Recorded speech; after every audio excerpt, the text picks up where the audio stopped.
दोस्तों, कहानी से पहले एक बात करनी है यार। कम से कम 1 साल से काम कर रहा हूँ इस चैनल पे, पर अभी तक मेरे सब्सक्राइबर नहीं कंप्लीट हुए हैं और ना ही मेरा वॉच टाइम। बहुत मेहनत की है यार। अगर आपने अभी तक इस चैनल को सब्सक्राइब नहीं किया है तो कर दो यार। हेलो दोस्तों, आज मैं आप लोगों को एक ऐसी कहानी सुनाने जा रही हूँ जो है भटकती हुई आत्मा के बारे में। ये कहानी एक हॉस्पिटल की है जहाँ एक लड़की के साथ एक भूतिया घटना घटी है। एक लड़की थी जिसका नाम सोनिया था। वह एक हॉस्पिटल में काम करती है। सोनिया बहुत खुश थी कि बहुत कोशिश करने के बाद उसकी हॉस्पिटल में नौकरी लग गई थी।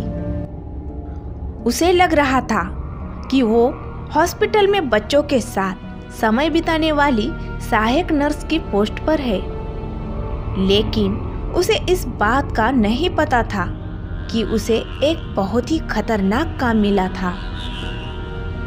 वो नाइट शिफ्ट पर काम करती थी और अक्सर रात के समय अकेले ही जगह जगह चक्कर लगाती रहती थी। एक रात उसने अचानक एक कमरे के बाहर अपने सीनियर नर्स के साथ एक मरीज को खड़े देखा। तो सोनिया अपने सीनियर नर्स के पास चली गई और उससे पूछा कि ये मरीज आपसे क्या बातें कर रहा था।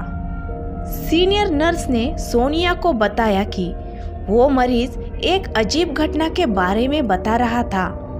उन्होंने सोनिया को बताया कि उस मरीज को रोज रात को एक लड़की दिखाई देती है और उसे बातें करती है। उस मरीज ने सीनियर नर्स से उस लड़की के बारे में बताते हुए कहा कि वो बहुत ही अजीब थी। उसकी आंखें जली हुई थी और उसके हाथ बहुत ही काले थे। सोनिया को इस बात को सुनकर बड़ा ही आश्चर्य हुआ और वो सोची कि शायद यह मरीज पागल हो गया है या फिर उसे भ्रम हो रहा है। रात के करीब 11:30 बजे सोनिया अपने नॉर्मल चेकअप के लिए वहीं जाती है जहां वो मरीज था। वो उस कमरे के बाहर खड़ी होती है और उसे लगता है कि उसे कोई देख रहा है। उसे अनुभव होता है कि उसके ऊपर कुछ ठंडी हवा का झोंका चला आ रहा है जो उसके हाथों को छूता है। उसे लगता है कि अब वह बेहोश होने वाली है, लेकिन फिर वह अपने आप को संभाल लेती है। फिर थोड़ी देर बाद उस कमरे की खिड़की से एक लड़की आती हुई दिखाई देती है जो सीधे उसे ही देखते हुए उसी की तरफ आ रही थी। सोनिया उसको देखकर एकदम से घबरा जाती है। वो लड़की बहुत ही अजीब और डरावनी दिख रही थी। उसके हाथ बहुत ही काले और जले हुए लग रहे थे। उसके बाल एकदम सफ़ेद थे और आंखें आग की तरह जली हुई दिख रही थी। उसका शरीर देखकर सोनिया के डर के मारे हालत खराब हो जाती है और वह उसे देखकर कांपने लगती है। वो मन ही मन में सोचती है कि आज तो मैं नहीं बचूंगी। ये चुड़ैल मुझे नहीं छोड़ेगी। अब ये मुझे जान से ही मार देगी। फिर सोनिया उसके सामने हाथ जोड़कर बोलती है, देखो मुझे मत मारो, छोड़ दो मुझे। आज के बाद मैं इस हॉस्पिटल में कभी नहीं आऊँगी। मुझे माफ़ कर दो प्लीज़। ऐसा बोलते हुए वहाँ से भागने की कोशिश करती है, लेकिन वो लड़की वहाँ से सोनिया को भागने नहीं देती है, बल्कि और उसके नज़दीक आने लगती है। फिर वो लड़की धीरे धीरे सोनिया की तरफ आगे बढ़ती है और जैसे ही उसके करीब आती है तो वह और भी अजीब दिखने लगती है।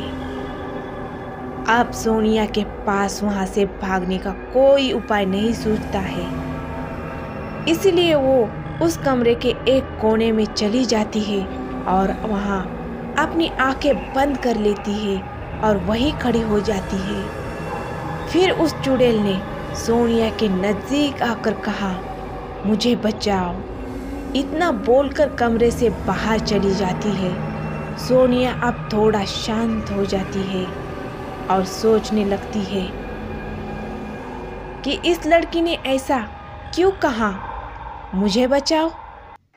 इस घटना के बारे में वो अपने स्टाफ को बताती है, पर उसकी बात पे कोई भरोसा नहीं करता। अगले दिन वो लड़की फिर से सोनिया को दिखाई देती है और उससे बोलती है, मुझे बचाओ। इस पर सोनिया उस चुड़ैल से बोलती है, आखिर तुम्हें क्या परेशानी है, मुझे बताओ, मैं तुम्हारी मदद करूंगी। फिर वह भूतनी सोनिया से कहती है, कई साल पहले मैं भी इस हॉस्पिटल में नर्स थी। एक रात मैं यहाँ सारे मरीजों को देखने के बाद मैं एक कमरे में आराम करने के लिए चली गई। मुझे पता नहीं चला कि कब मेरी आँख लग गई और मैं वहीं सो गई। कुछ ही देर में पता नहीं कैसे वहाँ आग लग गई और मैं वहीं जलकर मर गई। हॉस्पिटल की बदनामी न हो जाए, इसीलिए हॉस्पिटल वालों ने इस बात को बाहर फैलने नहीं दिया और मेरी लाश को हॉस्पिटल के पीछे ही दफन कर दिया। तब से मैं चुड़ैल बन के भटक रही हूँ। मुझे मुक्ति नहीं मिल रही है। तुम मेरा क्रियाक्रम करवा दो ताकि मेरे आत्मा को मुक्ति मिल सके। इसके बाद सोनिया ने हॉस्पिटल वालों को ये सारी बात बताई। तब जाके हॉस्पिटल वालों ने उस लड़की की लाश के बचे हुए अवशेष को वहाँ से निकाला और विधि विधान से उसका क्रियाक्रम करवा दिया। उसके बाद से ना ही सोनिया को और ना ही उस हॉस्पिटल में किसी को भी वो लड़की नहीं दिखाई दी। हमारी ऐसी ही दूसरी कहानियाँ सुनने के लिए स्क्रीन पे जो वीडियो दिख रहा है उसे क्लिक कीजिए और डरावनी कहानियों का मज़ा लीजिए।